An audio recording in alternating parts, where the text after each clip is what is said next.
What that means, folks, is if you had invested $1,000 into the TQQQ 5 years ago, it would now be 10,000. It's here 10,200 or 12,000, and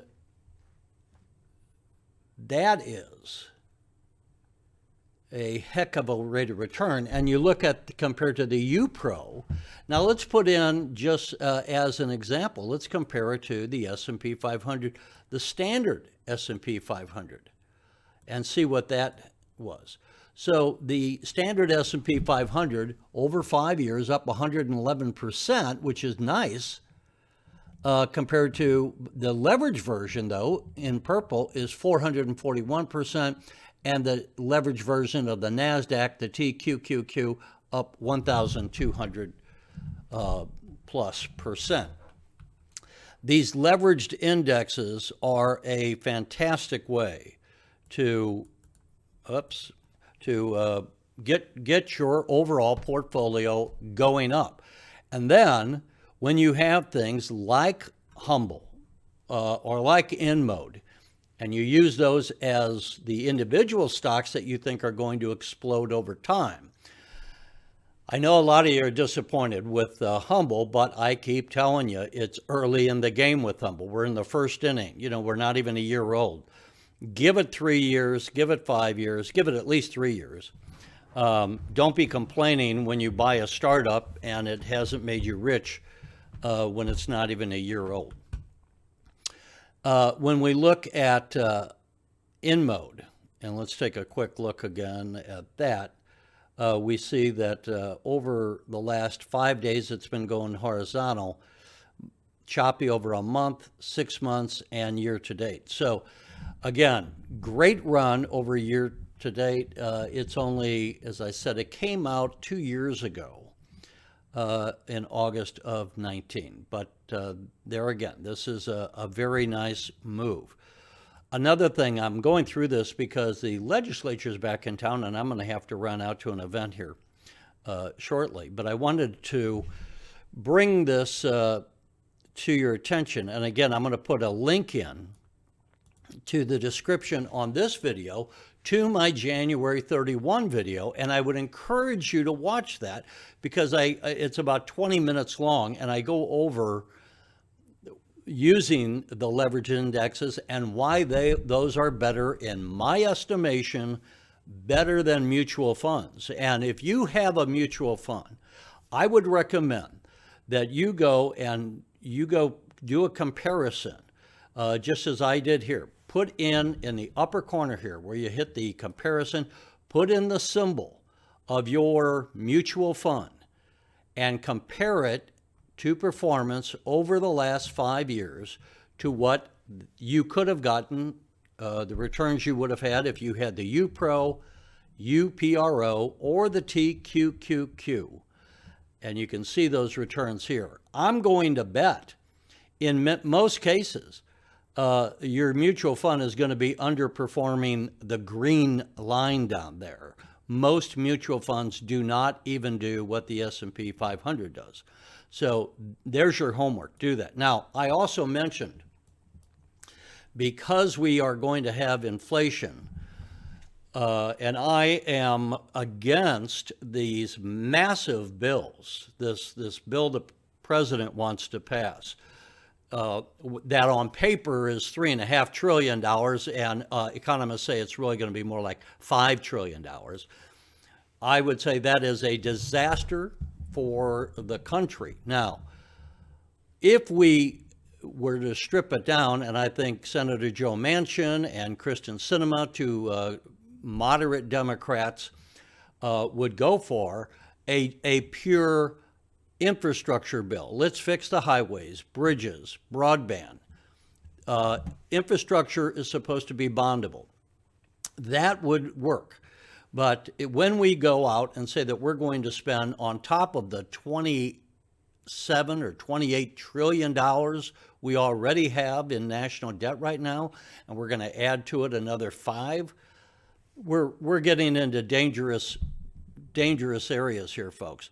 And we're getting, as we already see, inflation. Now, that's where this, nope, not this. That's where the TTT comes in. And let me bring that up. TTT is the short on the 20-year Treasury bond. And so treasuries go down. I've talked about this one before as well. Actually, what we want to do is look at the more recent times. More recently, people have been thinking, okay, there's going to be inflation. So you see, obviously, some volatility going up and down here. But as inflation goes up, interest rates are going to go up. As interest rates go up,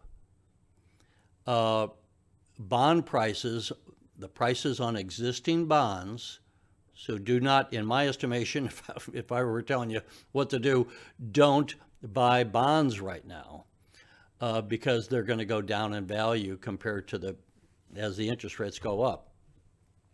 That is something that is always true. So this is a chart on the 20-year Treasury bond. And so this $35 should be going up over time as we get inflation. I hope we don't get inflation. I think we will. So so there you got it. We have an update on Humble, which is kind of not doing anything. I'm still very keen on Humble. It just today wasn't, much of a day to write home about. We're in this mode. We're waiting for the third quarter earnings, which ended in September. Probably are going to get that around, I don't know, the 10th of November, something in that area, 10th to 15th of November, I would guess we're going to get that. I told you about the TQQ. Look at what I did in January 31. Look at that video. And what am I forgetting? I'm forgetting to tell you that tomorrow I will have an interview, and I think you're going to enjoy this. This channel is not just about reviewing the stock prices and buy this to get rich. I hope I can do that for you or give you some ideas. But we're also about educating.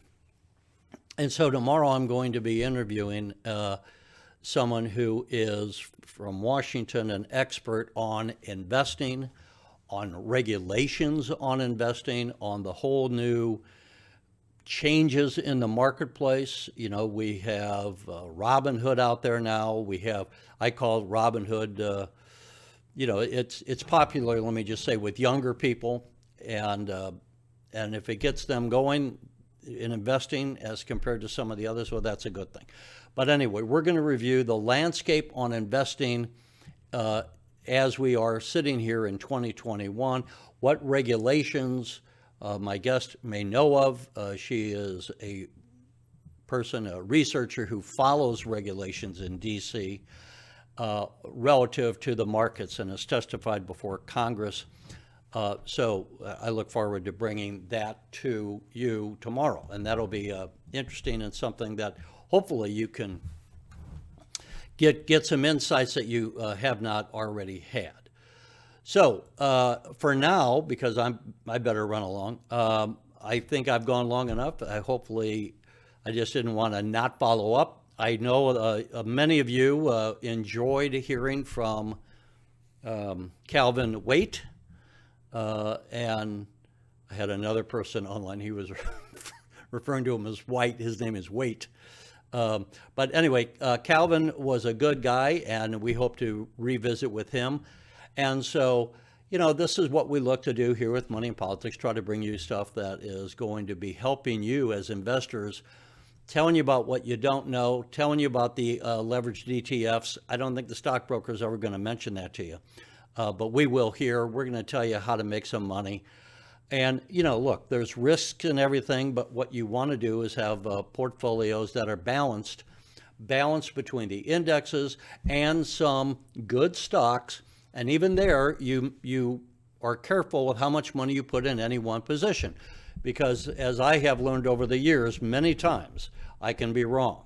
So you want to limit your exposure so that if you are wrong on a stock, you know, it's not a fatal mistake. You want your portfolio to be balanced enough that you grow.